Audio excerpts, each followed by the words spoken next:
Hello and welcome to the third of the St. John Pipecasts. The subject of our talk today is the economic ideas of Karl Marx. Now, very few of you will need much introduction to the importance of Karl Marx, who is one of the most world historically important thinkers of the 19th century. He left his mark in a whole array of academic disciplines, including sociology, history, philosophy, art. But the area to which Marx gave the greatest part of his attention as an adult and a thinker is indeed the discipline of economics. Now, Marx took up the study of economics when he arrived in England in the 1840s as a political refugee from revolutionary Europe. In living in London, he devoted a large part of each day to studying the works of the British classical economists in the British Museum reading room, to which Marx will go each day, sit at the same desk with his books, and pretty much devote himself to the very rigorous and disciplined study of these thinkers. We're talking here about thinkers like Adam Smith, David Ricardo, and Malthus. And this classical school, which we generally define in the sense, the basic theme of the classical school is the attempt to understand the growth of an economy, the distribution of its output between the various classes, such as the landed class and the labouring and the capitalist entrepreneurial class, and using as a particular tool for this analysis the device of the labour theory of value. And this is a system that Marx was deeply learned in. He studied very intensely, and really which he exemplified himself. Marx really is the last of the great classical economists, because after the 1860s, when Marx published his Das Kapital Volume 1, the economics world shifted its perspective into the field of marginal utility theory and theory of demand, and the classical school was pretty much sidelined. So Marx stands out as the last, as I say, of the great classical economists. And Marx, as I say, devoted a considerable amount of effort and time to the study of the works and the reflections upon economics, and the result was a large volume of literature that he produced, and I've shown a picture. The slide here shows the chief economic works he produced, from the Contribution to Critique of Political Economy, the Das Kapital in 3 volumes, of which only one volume appeared in his lifetime, the other 2 after he died, and also the Theories of Surplus Value, which was a set of notes and thoughts that Marx also developed in the context of writing Das Kapital. It's a formidable array of texts, and it was something that I stumbled upon myself when I was doing my A-level, when I first studied economics as an A-level student. I was very much the power of Marx's ideas very much impacted upon me, and I quickly became a devotee of the Marxist economic analysis. And I recall the way I treated myself after finishing my A-levels before I went up to university was to spend the summer reading all 3 volumes of Das Kapital. A rather onerous task, which even today I think relatively few people have actually successfully accomplished. And so today then I want to talk about Marx's ideas, and in particular what we today might still derive from Marx, important insights into understanding the economic world around us. Let me contemplate first and talk a little bit about why economics was so important to Karl Marx. First of all, Marx's overall analysis of the way that societies functioned and the politics of nations functioned was to focus on the role of the economy as the basic factor determining the social arrangements of existence, which in turn informed the political context of society and indeed its intellectual and ideological ideas. And so therefore Marx considered economics as really kind of the engine room of historical change, the place in which societies were moulded and shaped, and therefore to understand any society, the place you begin really was in its economic mode of production. So economics was fundamental to Marx in a deeply profound way in terms of understanding society and social structures, which of course is one thing he particularly endeavoured to do. Secondly, Marx believed that work was one of the most formative and crucial experience really in moulding the human character. And he and Engels, who was his colleague and explored similar ideas, was to see work, the process of work itself, the actual discipline of making things, of using tools, that quote, man is a tool using animal, Marx and Engels saw work as something that shaped and determined and moulded the human experience of life in general and shaped the human character. Wrapped up with that was Marx's concept of alienation, which is the idea that people feel in a capitalist society particularly have experienced alienation, where they work at a product, they give themselves the best part of their characters and their skills and their qualities to that product, and yet they are not themselves able to experience the fruits of that work, which are sold in the market and displaced to others. And by this method, many introduce Marx's concept of alienation, which is that the individual feels separated from the work, which is the essential product of the existence really on this planet. Humans work, and yet the products of work are distributed and taken away from us in the production process, and this leads to a sense of alienation, which Marx saw obviously as an important factor shaping our experience and our dissatisfactions in capitalist society. The third reason Marx attached so much importance to economics is that he really wanted to understand capitalism. And the reason he felt he needed to understand capitalism, because Marx thought that capitalism was a transitory epoch in the evolution of the economic production of mankind. Capitalism was not an inevitable and necessary feature of our lives. It was one amongst several modes of production characterizing the human experience. And capitalism itself will be superseded. And basically be overthrown and replaced by the economic system he believes as socialism. And Marx obviously felt that he particularly needed and wanted to understand the process by which capitalism would bring itself to destruction and find itself replaced by socialism. And this was like the crucial tipping point or turning point in his analysis. And therefore, Marx felt he needed to understand capitalism to understand how, as he believed, it would be undermined and overthrown and replaced by socialism. So therefore the project to understand capitalism was something of kind of revolutionary significance and vital significance in his system as a whole. So for Marx then, economics obviously was very important. But how is then Marx important to us? Well, there's two things I'd say, I think, to particularly bring home to people that Marx's importance today to us. The first is this very point that I just mentioned, that for Marx, capitalism is not an inevitable and necessary and universal feature of the human condition. It is simply one mode of production amongst others. And I think that's important for us today because obviously being so surrounded by the capitalist system, it's easy for many of us to believe that the market system and the price mechanism and profit motive are kind of like essential and necessary features of economic life. As such, Marxism emphasizes and helps us and remember that the economic system we inhabit now has not been universal.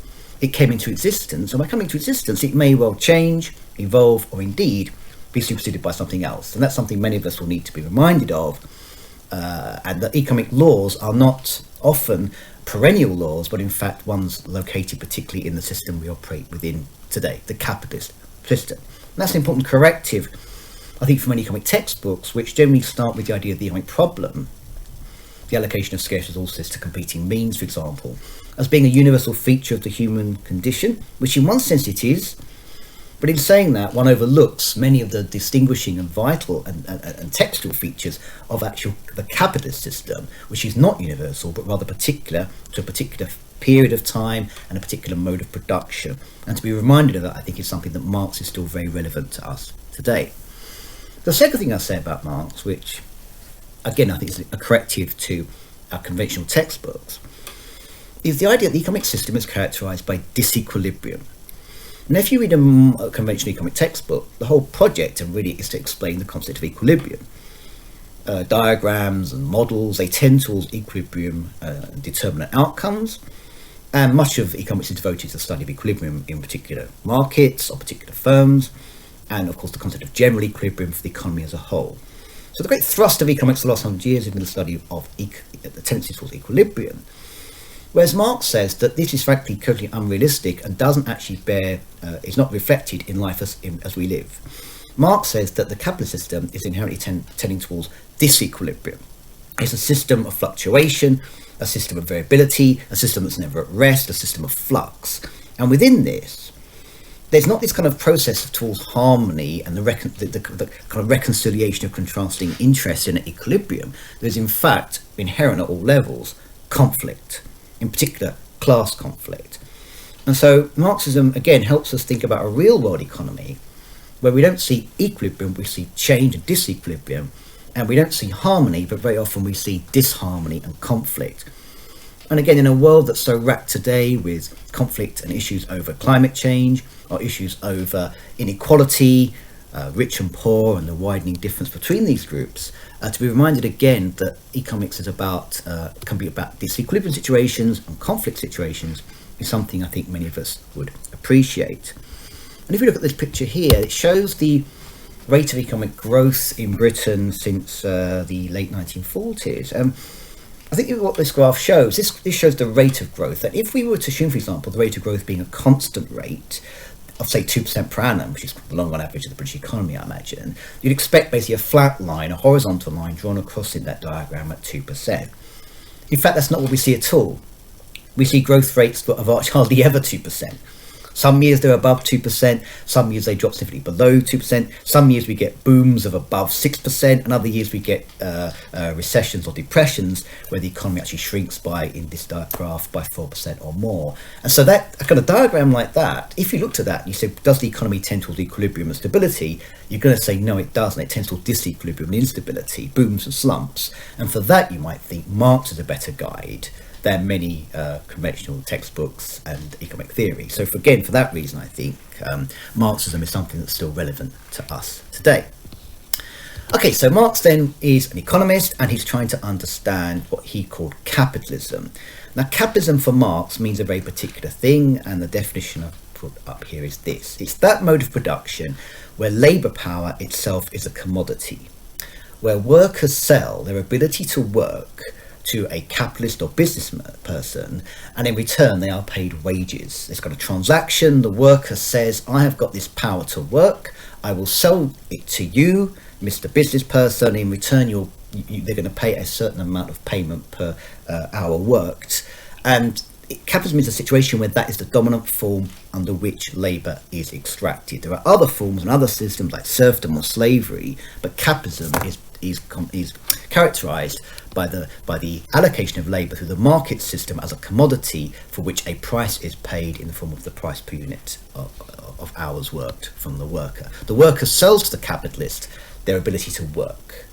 The capitalist then, you see, puts that ability to work into practice, and that is the source, to put it bluntly, of profit, of value, and the functioning of the capitalist system as a whole. And that's the real focus of Marx's Das Kapital, is in analysing that process.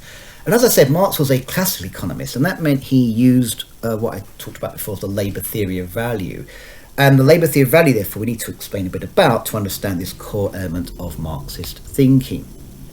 So, labour theory of value. Now, the labour theory of value, like I say, Marx did not invent this theory. It predated him. It was present in Smith. It was very much dominant in Ricardo.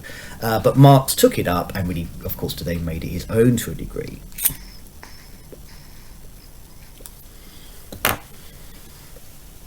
Now, the labour theory of value states that the value of a good and the rate at which you exchanges for other goods, but that's what we mean by value, the rate at which one good is exchanged for another in the market, the value of a good depends on the amount of labour necessary to produce it. It's a simple proposition, but it was the key to explaining the relative prices that, of course, is a challenging feature of the world we live in. Why is one good more than another? Why does a Rolls-Royce car cost 50 times as much as a mini car? Why does this type of bread cost more than that type of bread? Why does this piece of furniture exchange at a much higher price than that piece of furniture, or whatever? We have this issue of what determines relative prices. And the labour theory of value gave the solution that what determined the relative price of two products was the amount of labour, the amount of time necessary to produce each product. So if we take an example, if you imagine if we say, for example, it takes 10 hours to make a pair of shoes, and it takes 5 hours to make a hat, then what we're saying then is that one pair of shoes will exchange for the price or ratio of 2 hats. 2 hats is 2 times 5 hours, 10 hours worth of labour. One pair of shoes is 10 hours worth of labour. That's an equivalent ratio, or equivalence, but therefore the two goods would exchange at that ratio. So the value of a good relative to another good depends on the amount of labour necessary to make it. The more labour that's embodied in a product, the higher is the value of that product. And that was a simple and kind of, in some sense, slightly commonsensical explanation of why, for example, you might say, why does a Rolls Royce cost more than a cheap Fiat car? Well, one answer to that is it simply involves significantly more labour to produce that Rolls Royce than the other car takes, in the amount of labour in finishing it and engineering the product. It's a much more labour-intensive project and therefore sells at a higher price. Equally, a handcrafted pair of shoes would exchange at a higher price than a manufactured pair of shoes in a mass production factory. It's kind of something that is intuitive to the world in which we live in, and that is a labour theory of value. In that context then, every product then, the value is the amount of labour necessary to produce it. But what then determines the value of a worker's wage? Well, a worker's wage is also, we said that labour power is a commodity. It has a price. That price is the wage. And obviously then, if labour theory of value is correct, the value of the wage is the amount of labour necessary, the amount of labour necessary to produce a worker. That's a slightly odd idea. What does it mean, the amount of labour to produce a worker? Well, quite simply, it's literally the case. What does a worker require in order to sustain their life? To eat, and to replenish their body, and to have a roof over their head, and to heat their home, and to prepare for their children and their other family members. There's a kind of necessary expenditure of money and of goods to sustain the worker's life. And the amount of labour time necessary for that worker to be reproduced as a worker and the family to be sustained as workers, the amount of labour necessary to do that is what Marx called it necessary labour. And that is the labour that defines the value of that worker. The value of a worker is the amount of labour necessary. Sorry, the value of a worker's wage is the amount of labour necessary to sustain the worker as a functioning human being in the context of a family. So we're saying then that is the amount. That is the factor determining what the wage actually represents. It's the value of labour, the payment necessary to sustain the worker. Now, this labour, now becomes the essence of things here, because labour is unique among commodities in having this dual aspect. On the one hand, labour has a value, which is the amount of labour necessary to produce that labour. But labour is also creative of value. It's the only object, product or asset that actually adds value to the world, to the production process.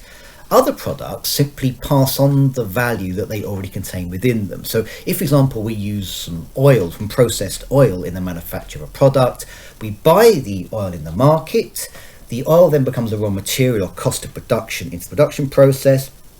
The cost of that oil is then embedded in the final price of the product which is manufactured using it. And that's all that's happened. The cost of the oil has been passed down towards the consumer. But with the worker, it's different. The employer purchases the labour for a certain amount of payment, determined basically by the necessary cost of reproducing that worker. But that worker is then set to work to produce other products. And in doing so, the worker makes more value. He adds to the value of the product. And that ratio between the cost of the worker, the wage, and the amount of value the worker actually adds is, for Marx, the point where profit enters the capitalist system. That is the crucial stage which is unique to labour, and means that labour is not just something of interest, something that you might look upon with pity or pride. It's actually the source of all profit in the capitalist system, and that means it's essential the capitalist system as such, a system based on the profit motive. So what we're saying then is, to give you an example, let's imagine that a car worker in a week's work, basically by his labour, by refining and making a car, he produces, say in 1 week he produces one car, and that car sells for £5,000. So what we're simply saying is, let's imagine the worker contributes £5,000 worth of output through his labour each week. What then is the worker paid? Well, he's not paid £5,000. He'll be paid some amount set in the labour market. Let's imagine he's quite a well-paid worker. Let's assume he's paid £1,000 a week. So the worker's paid, at the end of the week, £1,000. That's the amount contracted for in the market for the labour. And yet that worker, while working at making cars, adds to the value of those cars a value of £5,000.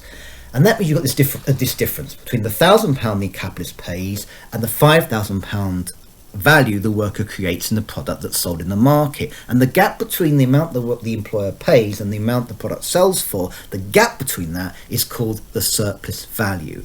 And in our example, the surplus value is £4,000, the difference between 5 and 1. So the worker creates £4,000 of surplus value.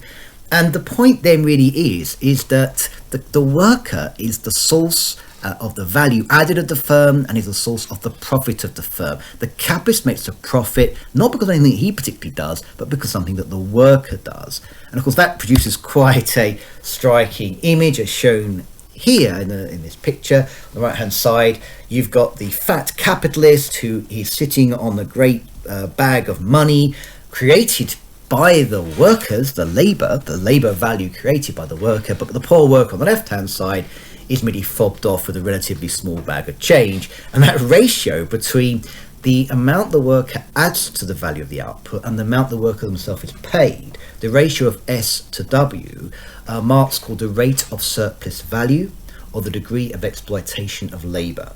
And Marx saw this essentially as an exploitative process. The worker works, he produces value, but he is not paid anything like the value of his labour. He's paid a very small sum because his labour value is set in the market and is just the amount necessary to reproduce him. The worker's perpetually therefore stuck in this unequal situation. And given that, I think you can see why Marx might say that capitalism is a system inherently characterised by conflict, because you've got here a kind of class conflict. You've got the capitalist whose interest is to maximise their profit. Profit comes from surplus value, therefore they need to maximise their surplus value. They do that by maximising the difference between the amount they pay the worker and the amount the worker actually produces. So the capitalist wants the worker to work harder and to receive a lower wage.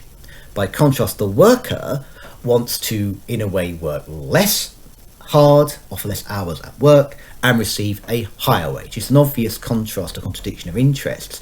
And therefore, in every production process, capitalist and worker are locked in a conflict in which the gains of one are corresponding to the loss of the other. It's a zero-sum game. Marx saw capitalism in that fashion. And because of zero-sum game between capitalists and workers, he thought that the capitalist system would be characterised by conflict, by strikes, by disputes between capital and labour as locked in. And of course Marx saw all of history as class struggle, and certainly he believed that capitalism was no exception to that. But then there's a kind of issue here. Well, let's imagine that the workers actually do well in the class struggle. Let's imagine they actually push up the wage and contract the surplus value. Logically, the workers could steadily raise the wage by continuing winning the battles, and profit could get squeezed out of the system.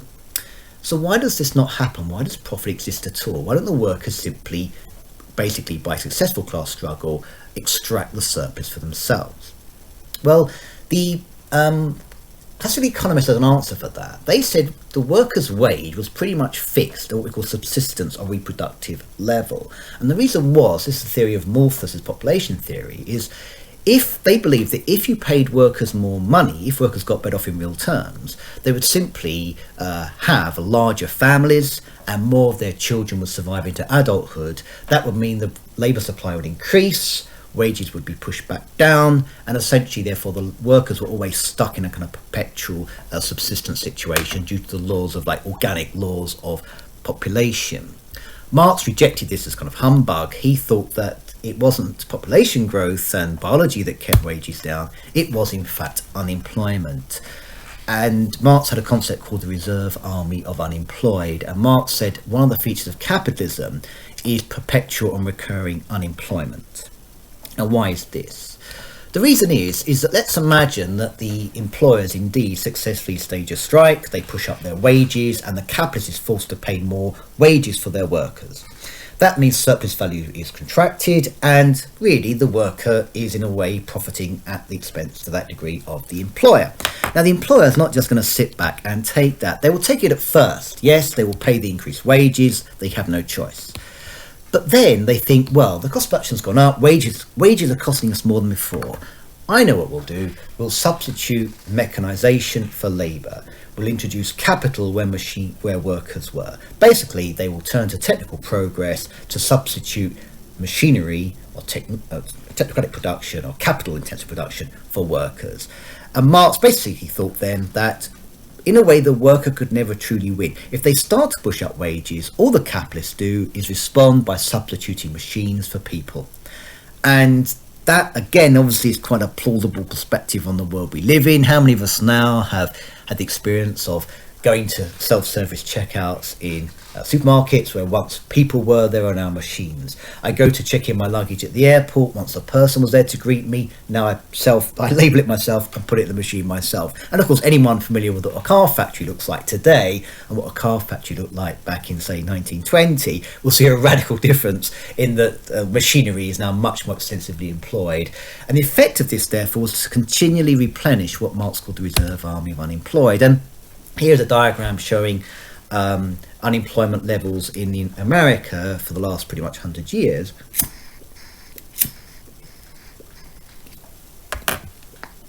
And it's striking that, as I said, the unemployed are always with us. Unemployment is always roughly at least 5%. Certain times it can leap up much higher. But essentially, the economy is always running at a level of unemployment. And the effect of this is to discipline labour, to intimidate labour. What it means is the workers probably are not easy to initiate a strike, because if the worker says, I'm not being paid enough, I want a pay rise, then the capitalist can always turn to the unemployed people outside his gate and get labour at a lower market price, and therefore the workers kind of cowed into submission. And the effect of this is to keep real wages down, keep them down close to the subsistence level. It means that the worker, or however more productive he gets, the value of his output mainly goes to the capitalist and not to himself. And this table here, this diagram, gives some credence to this. You'll see that since 1972, the real wage per hour worked in American industry has hardly changed. And we know since the last 10 years, since the financial crisis of 2008, real wages have been broadly stable in the Western world. And that's the kind of feature we're talking about here. Real wages stuck at a low level. Unemployment keeps them there. No one goes on, very few people go on strike. Everyone's scared to lose their jobs in a period of economic recession. The result, therefore, is wages are kept down and profits, in theory, are kept up, at least from this perspective. So that's the first real core element of Marxist economics: the labour theory of value, theory of surplus value, and the class struggle implicit in that. And that's very much the theme of Das Kapital, Volume 1. A second aspect of Marx's thinking, which again I think is quite relevant for us today, is Marx's analysis of what happens to competition under capitalism. Now, in the classical economic models, they generally assumed a competitive economy with many, many small producers competing in the marketplace for custom. And that remains the basic entry-level model in contemporary economic theory. Many of you have studied perfect competition with its infinite numbers of producers and infinite numbers of consumers. A world very much of the early 19th century of small producers, workshops, small shopkeepers, very much the world that the classical economists grew up with and knew at the time. Marx was really the first to emphasise that this world of competition was essentially transitory, and that capitalism tended not towards competition but towards concentration. Marx argued that over time the size of firms would grow, bigger firms would drive out smaller firms, competition would give way to perhaps to collusion or to market dominance, and essentially the growth of monopoly within the capitalist sector. Nowadays, of course, this has become part of the mainstream of economics. Many of you will know the theory of oligopoly, where we assume that a market is dominated by perhaps 4 or 5 or 6 major producers. Monopoly being the extreme version of it, duopoly where 2 big firms dominate. This table here shows you that in a whole array of sectors in the modern economy, we see that the largest firms account for almost a disproportionate or even 100% of the market. So, for example, in the market for tobacco products, the largest 4 firms contribute 99% of the total market for cigarettes. We see also similar for electric light bulbs and breakfast cereals. The major companies account for the large part of the market in each case. And that was something Marx had foreseen and talked about, the growth of the large-scale capitalist corporation. Now, he was going to use that as part of his analysis of capitalism's tendency towards revolution, and we'll come back to that later. But certainly, Marx is to be credited and valued today also, therefore, for really emphasising that capitalism is not inherently competitive, it evolves as a system, and the logic is towards large-scale corporation. Of course, nowadays, pretty much attributed to economies of scale. The large firms drive out the small, they can outcompete them, they go to the wall, and therefore their market power gradually grows as a process. The next feature I'll talk about in Marx's economic analysis is his concept of periodic economic crisis, the fact that Marx thought that capitalism tended towards crisis. By crisis, I mean collapses in business confidence, collapses in investment spending, downward spirals of the economy, leading to recession, unemployment. And this instability of capitalism, of course, was very crucial to Marx's idea of its diagnosis of its unstable future, because the economic system periodically succumbing to crisis would be, and indeed Marx argued ever worse crisis, would eventually be unsustainable and be superseded again by socialism. Now, why did Marx believe that capitalism tended towards crisis? Well, we have here one of his central doctrines, and it's one that really points to the idea of what he calls contradictions in the capitalist system.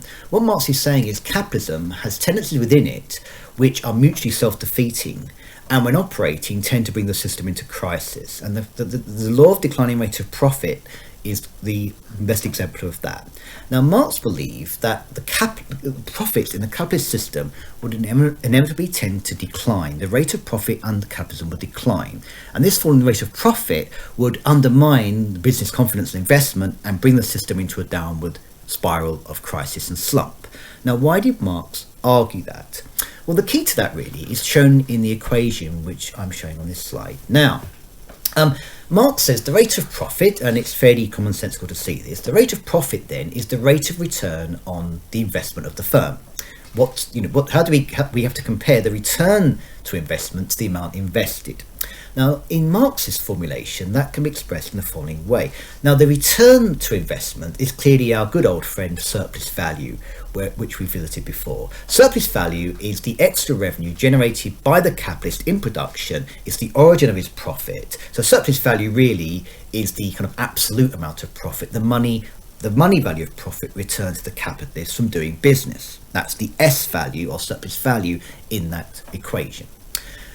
Of course, then the capitalist must assess this surplus value in terms of the expenditure necessary to get it. Now, what does the capitalist have to expend to extract surplus value? Well, first they have to pay wages, that's W, that's a necessary labour payment set by the market to maintain the worker as an existing and a living being, and his family, of course. That's wages, W. And then we've got also what Marx called capital. Now, capital is machinery, it is factory buildings, and it's also the raw materials and processed products used in the manufacturing process. That's W for wages and C for capital. Add those together, W plus C, that is the kind of investment outlay of the capitalist. So WC is the investment and S is the absolute return. You compare the one to the other, and that gives you the rate of return, the rate of profit on capital or capital expenditure. And what Marx argued is that over time, that rate of profit will fall. And the reason it falls is quite simply this. If you remember, capitalists will have an inherent tendency to try to substitute capital for labour. We talked about that with the context of the labour, with the reserve army of unemployed. Marx thought that was a ubiquitous feature of capitalism, and it works simply like this. Let's imagine an industry where many firms are making furniture products using labour-intensive products, and of course labour-intensive methods, and this labour sets the value of the finished furniture. Okay, let's imagine they're all using roughly labour-intensive methods and selling the furniture for roughly the same price. Let's imagine one firm hits upon a technical innovation that enables them to substitute machinery for labour. The effect of this is to reduce the amount of labour necessary to make the furniture product, which the other firms are also making. This firm then can undercut its rivals. It can sell at a cheaper price, or if it sells at the same price, it makes a larger profit margin. So each firm will want to try to technically innovate to substitute cheaper mechanised production for more expensive labour. Now, the first firm that does this will make a larger profit because, as we said, it's undercut its rivals. It'll do better, it'll make more profit than the other firms. Fair enough. You see why it does it. The problem is that the other firms cotton on to what they're doing. Hey, they see, if we can substitute machines like they have, we can cut the cost of production in our methods of production too. So they will copy and emulate and take on the mechanized production processes. Now we hit the problem. Because what these firms are doing is they are basically sacking workers and replacing them with machines. But remember, only labour is the only commodity which adds value to the production process. Labour is the only source of profit. A machine does not create profit. What a machine does, it transfers the value of the machine onto the finished product. Like I said before, an example of oil. If you buy a machine for like £10,000 and it lasts 10 years, its rate of depreciation is £1,000 per annum. Each year the machine shifts a cost of £1,000 onto the finished product, and after 10 years that machine's exhausted itself and is scrapped. So the machine simply passes on the value of itself onto the product. It doesn't add value like labour does. Remember when you employ labour for one wage, but the wage then adds value beyond that wage. A machine doesn't do that.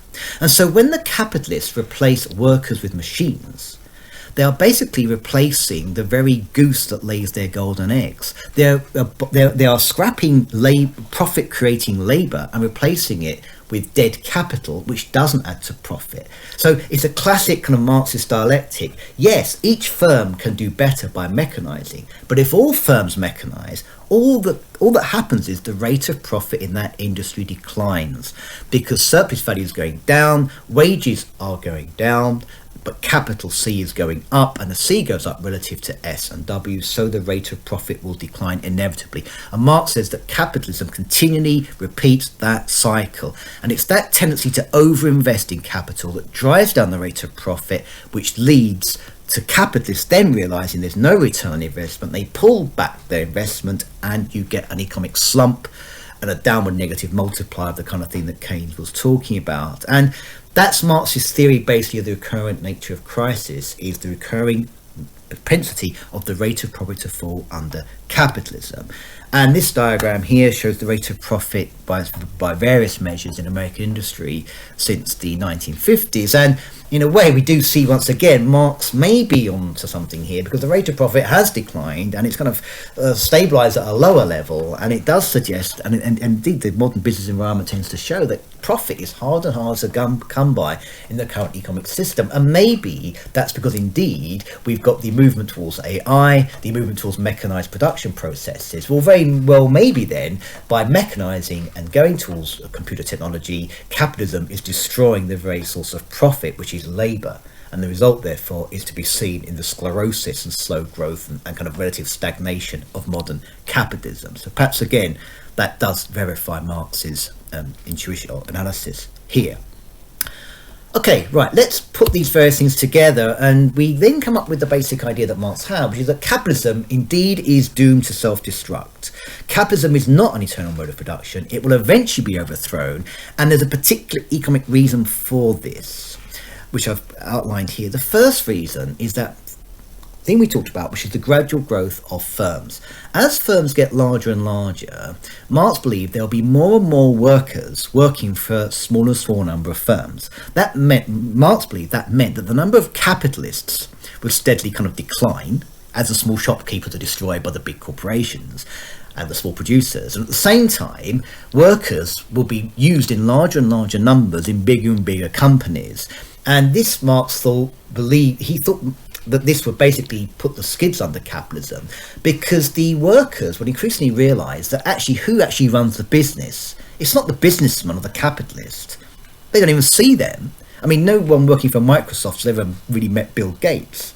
They're up in some big house living the life of variety, while the worker is slaving away in a large factory without any connection with the employer. The workers have essentially realised that in fact the employer is a kind of superfluous parasite. The workers don't need the employer, the businessman. They can run the business themselves. They have the skills, they have the know-how, and so in a way, the big corporation gradually kind of transcends capitalism itself and points the way towards perhaps a socialist future. And that was an idea that Schumpeter took up in his Capitalism, Socialism, Democracy.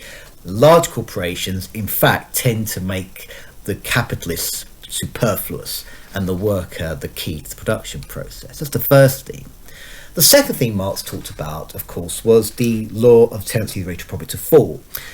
Under capitalism, profits, as we said, will continually tend to decline, leading to continual recurrence of economic crises. And Marx suggested these crises may get bigger and bigger over time, in which case you've got more and more workers crowded into bigger and bigger factories, stuck on low wages, and a system that cannot even vindicate or guarantee sustained employment for them. Every few years they'll be plunged into crisis. Every few years, wage cuts. Every few years, unemployment. And recession and austerity. And Marx believed that basically the workers, better organised in big corporations, would basically kick against the system and initiate an era of revolution. The workers would essentially decide that capitalism no longer fulfilled their needs, that there was a better way of organising production, that machinery should be in the service of humans rather than its master, and therefore they would voluntarily initiate a movement to the socialist mode of production, with the workers taking control of the production process itself. So therefore capitalism had this self-destruct tendency. That's what Marx tried to explicate in Das Kapital's volume 1, 2 and 3, and that is the core Marxist vision, and the thing his lifetime of study was trying to kind of prove to be the expectation, indeed the case. Okay, how does this all fare in the light of modern thinking? Well, I'd like to pose a question, really. What can we think of as being living and dead in Marxism? Well, the main thing that sadly is dead in Marxism is the labour theory of value.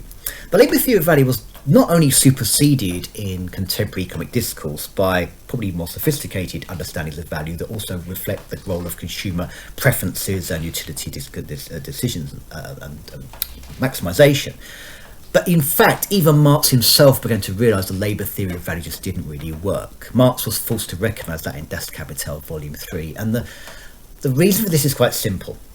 Remember we said that the value of a product depends on the amount of labour that is expended in producing it. Machines don't add value, raw materials don't, only the worker does, and we discussed that earlier. Now, the problem is this. Some industries are by nature very labour intensive. Many workers are employed in the production process. So we might think, for example, again, we might take the case of furniture. We might think of traditional furniture making being a very artisan-based activity with lots of workers making, using carpentry skills to make furniture products. We might think of that as being an industry with lots of workers but not too much capital. Tools are hammers and chisels and planes. They're not exactly big capital investment projects. So we might talk about a trade then with lots of workers and not much capital. Now, therefore, that product will have lots of labour in it, all there for exchange at a high value. And we can see that when we talk about a craft-made piece of furniture will have a high value. Let's contrast that with an industry that is very capital intensive. In that situation, like a steel mill, there's lots of processing going on, losing capital, there's lots of raw materials being involved, but there's not much actual labour being expended. The amount of labour being expended is actually very small, because most of the product is to do with the use of technology and machinery and heavy capital to make the product. Now the problem you have is this, is that if you've got less labour in one industry but more in the other, but they have different amounts of capital, then it means the rate of return on capital, the rate of return on investment won't be the same in the two industries.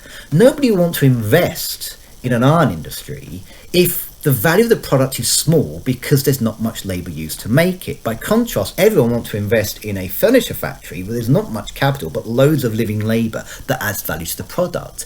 In other words, if goods exchange at their labour values, but the amount of capital per worker differs between the different trades, then the rate of profit must differ between the trades. The rate of profit will be high where there's lots of workers and not much capital, and low where there's not many workers and lots of capital. The rate of profit will differ, and that's unsustainable because you've got different rates of profit in different trades. Capital move one to the other.